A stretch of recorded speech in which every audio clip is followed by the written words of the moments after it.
Vice President Kamala Harris has been touring the country, holding more than 20 events touting the administration's efforts to protect reproductive rights and campaign on behalf of pro-choice candidates. In an exclusive interview with Vice News, Harris says abortion rights should be one of the top issues for voters during the midterms. You're welcome. Thank you. Madam Vice President, this is such a personal issue for so many people. Do you feel like you have a full understanding of what Americans are going through right now when it comes to reproductive health care?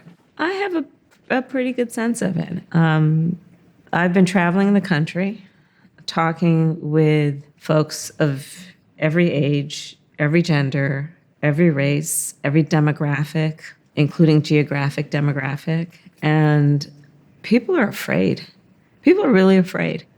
People are afraid because those who might get pregnant are afraid of laws that are being passed that would criminalize them and punish them. People are afraid because of the fact that a constitutional right to privacy that had been recognized has been taken away. And there are a lot of constitutional rights that flow from the right of privacy that therefore are at risk, including the right to contraception, the right to marry the person you love. People are afraid because they're just trying to figure out how could this happen when there's so much that we all thought was settled. Like Roe, a woman's right to make decisions about her own body. We're looking at attacks on voting. People thought that was settled. And it causes people to then be concerned that, well, what else am I taking for granted that perhaps I can't, in terms of just the issues that were resolved and settled. So a lot of people are being impacted in direct and indirect ways. How did access to reproductive health care impact your career choices and your life decisions?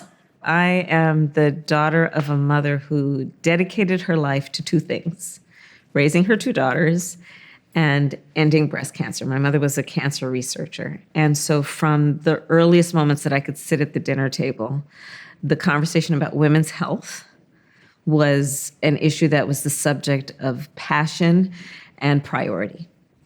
And this, of course, is everything about this issue is an issue about women's health, about women's right to access to health care, about women having dignity in the healthcare delivery system. Those were all the issues that I was raised hearing about, talking about even. And the fact that right now we're looking at this situation where the women of America cannot make a decision with their loved ones, with whomever they choose, but instead their government making a decision about whether you're going to start a family, whether you're going to become pregnant. It is on so many levels contrary to everything I was raised to believe we should do as a system in terms of allowing access to care, but also allowing people dignity in the system. And one of the greatest sources of dignity comes with an individual's ability to make decisions about their own life based on their priorities, not the government or anybody else's priorities. One of your former Senate colleagues, Senator Lindsey Graham, introduced a bill that would be a 15-week national abortion ban. What would that mean for women in America, for people who want to have children in this country? Well, first of all, it would be disastrous. Okay, that's the short answer. Let's also put what they're proposing in context. So when the Dobbs decision came down, the proponents of that decision said, oh, no, we just want to leave it to the states. Within, I think it's only been about 12 weeks. Now they want to make a national ban, which means that they're moving the goalposts, right? They're now saying that there should be a national ban, a blanket ban in all states. And I think that people should pay close attention to the fact that there's an agenda at play that really is about taking away the individual right to make private decisions for themselves. Another way that I think of it is making decisions about heart and home, right? So in that context, privacy decisions, right? Contraception, who do you marry, who do you love? All of this is now at stake. And Clarence Thomas, the Supreme Court Justice Clarence Thomas, said the quiet part out loud. He literally, in his concurring opinion, mentions the right to privacy and same-sex marriage as being then subject to and open to consideration for attack. This is serious, and for this reason and so many others, regardless of your gender,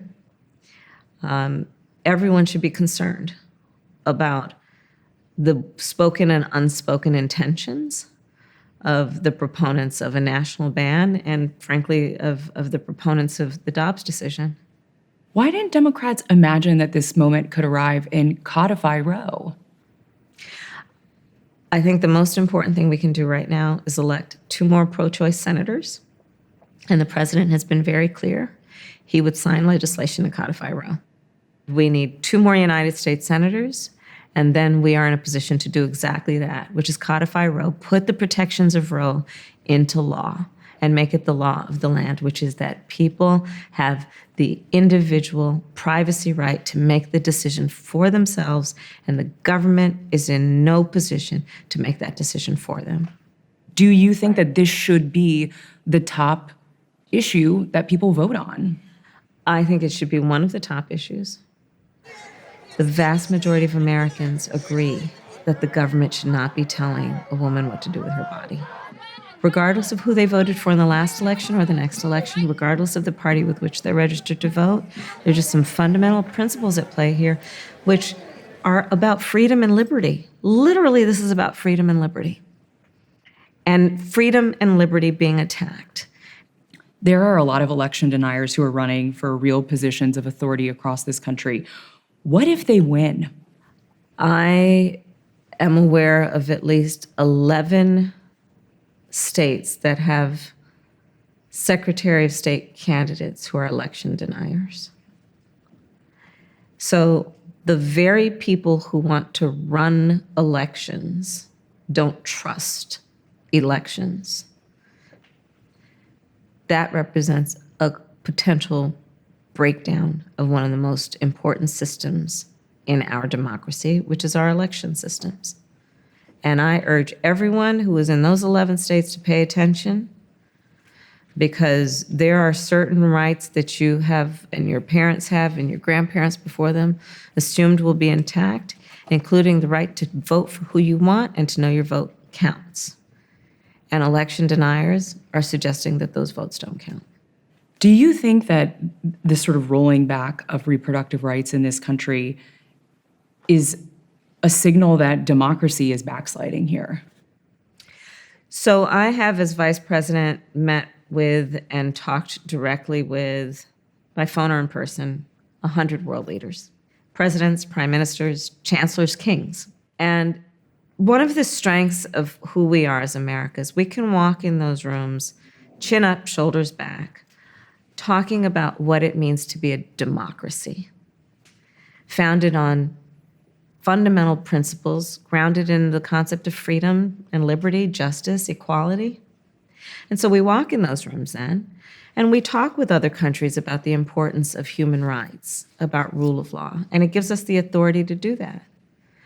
Well, with that role, as a role model, comes the fact that people watch everything you do to see if it matches up to what you say. And countries around the world are now watching that our highest court took a constitutional right from the people of our country. They're looking at the fact that we have a tax on voting rights.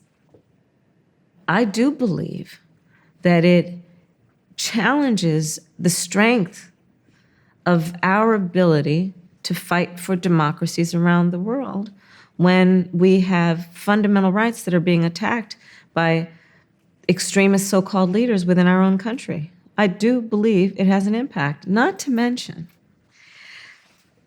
another residual impact is potentially that autocratic countries, autocratic regimes can then say, hey, you want to talk about we need to be a democracy? You point to the US? Well, look, they just took this right from women. We can too. Are we losing our democracy right now? Are we in an emergency? I hear that from people around this country. I'm sure you've heard that from folks too. There are a lot of people who really think we are on the verge of moving towards a completely different form of government. There is great strength in democracy in a democracy, because it's about protecting individual rights, protecting freedom, fighting for equality and justice. That's the strength of democracy. The other side of it is democracy is very fragile. It's going to only be as strong as our willingness to defend it and fight for it. And so I say, we all have not just a responsibility, we have a duty to fight for it. Do you feel that this is an emergency situation for this country? I feel it is a critical situation, no doubt. And yeah, when you look at what's happened, for example, again, on the issue of Dobbs, the Dobbs decision has created a healthcare crisis in America on this issue of access to reproductive health. A crisis. Crises are emergencies, yeah. There was a bus of migrants that was dropped off in front of your home. Also, Governor DeSantis flew migrants from Texas to Martha's Vineyard. Can you understand the political point that DeSantis and Abbott are trying to make here? They're playing games. These are political stunts with real human beings who are fleeing harm. I mean, do you know what's happening in Venezuela right now? There were children, people being put on a bus or a plane who don't know where they're going or where they were being sent. Human beings, real people who have fled harm, who came to the United States of America seeking refuge, asylum. I think it is the height of irresponsibility, much less, frankly, a dereliction of duty when you are an elected leader to play those kinds of games with human life and human beings. If you think there's a problem, be part of the solution. What is that solution? Can you understand the frustration, though, that Americans have about the situation at the border? It's not a monolith. There are a variety of components to this. One is the fact that under the previous administration, they decimated a system that was designed to address immigration. And so we have been spending, in the last 18 months we've been in office, spending an incredible amount of time and work and resources to reconstruct that system. The first piece of legislation that we offered back in January of last year was for a pathway for citizenship. People are playing political games with that, and it's going nowhere. We're looking at the cause. Why do people leave home? Most people don't want to leave home. Most people do not want to leave their grandmother. They don't want to leave the place where they grew up. They don't want to leave the language they speak. They don't want to leave the place where they go to pray. And when they do, it's usually for one of two reasons: because they are fleeing harm, or because they simply cannot address their basic needs or the needs of their family to stay. Okay? So part of what we have to do to address the issue is also deal with that piece of it. I'm in charge, for example, of coordinating what we call a root causes strategy. What are the causes of people leaving? We have now raised $3.2 billion to help the folks in those countries stay by giving them opportunities for them to take care of themselves in their home country, which is frankly what they want to be able to do. So there are many facets to this, but doing it for the sake of a headline, what we're seeing with these governors is irresponsible, and it's inhumane. It's inhumane. I'm Michael Learmonth, editor-in-chief of Vice News. Too often, traditional news outlets shy away from the real stories and experiences of those living through global conflicts. Not Vice News. Our reporters are on the ground, fearlessly covering the human stories that shape our world. You and millions of others can continue to read, watch, and listen to Vice News for free. But we hope you'll consider making a one-time or ongoing contribution of any size at vice.com/contribute. Every contribution, no matter how big or small, helps support the journalism Vice News brings to you every day. Thank you.